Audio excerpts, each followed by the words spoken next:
All right, welcome back. Now, before we do this example, one of the things I want to also talk about and let you know when it comes to determining the domain of a function is always be aware of restrictions. Sometimes those restrictions will be explicitly given in the rule. So sometimes you might be given something like this where it'll say f of x equals 3x squared plus 3. And then it says so for x greater than or equal to 0 or less than or equal to 0. Okay?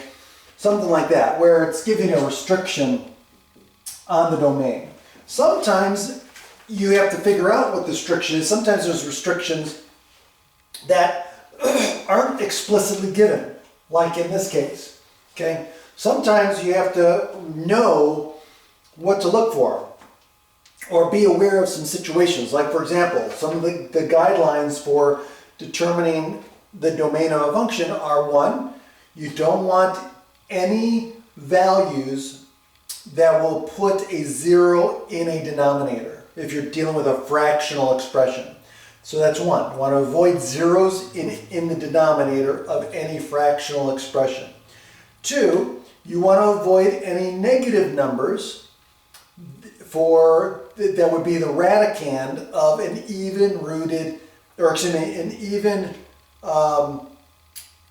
index root, or an even indexed root, what I'm saying. So if it has an even root, in other words, if it's an even root, then you want to avoid having negative numbers under the radical or as the radicand. Okay? So those are the guidelines. So now let's look at this example, and we've got several functions, and we want to state what the domain is. So right away, for part A, I've got this thing here. It's a fraction, right? It's a fractional expression. So immediately, I don't care about the numerator. The numerator is not going to affect the domain. It's the denominator that I have to worry about that are going to have restricted values.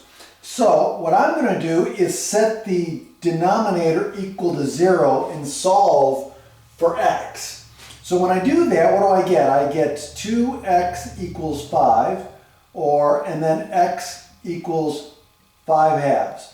So that means x equal to 5 halves is a restricted value. It cannot be in the domain. So the way I would write this domain is the domain would be the set of all x such that x is not equal to 5 halves. Okay?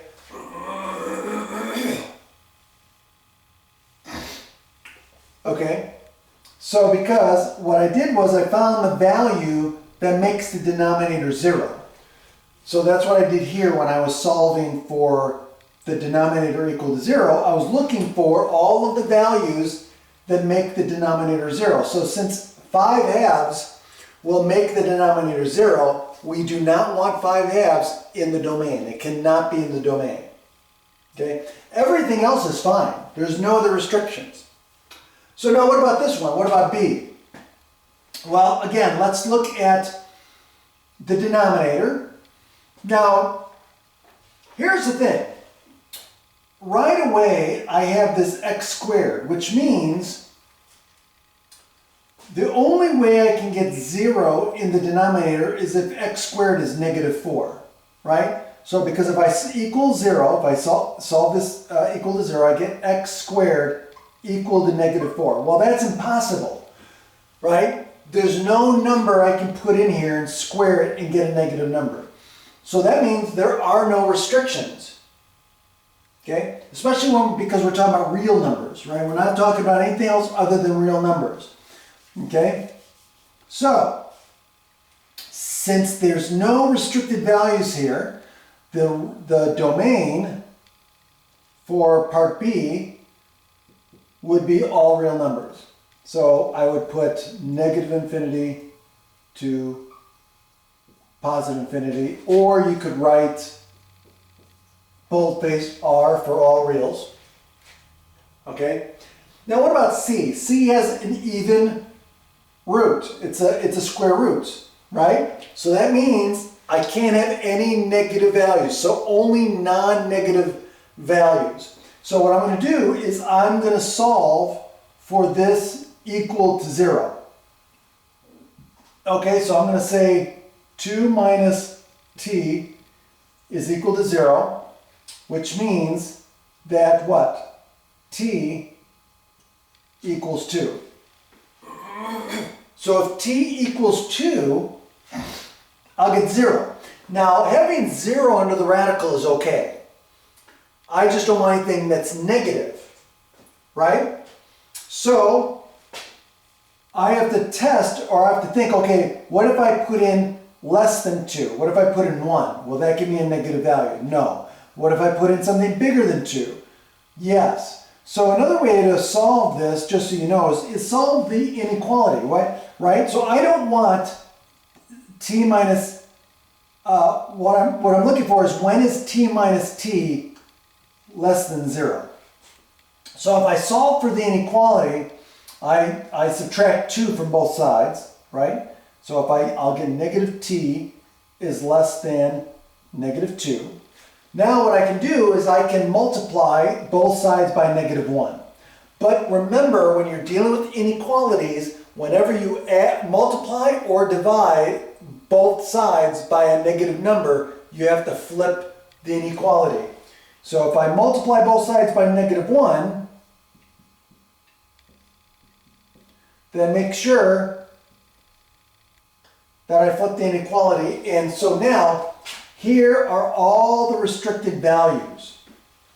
Okay, so everything greater than 2, which means the domain for this is the opposite of that. So the domain is going to be all t that's less than or equal to 2. All right. Now, what about the last one? We've got the absolute value of 4 plus a. Are there any values that I cannot stick in an absolute value function? And the answer is no. There's no restrictions here. So this would be negative infinity to positive infinity for the domain. All right, and that's it. Just remember the guidelines. Talk to you later.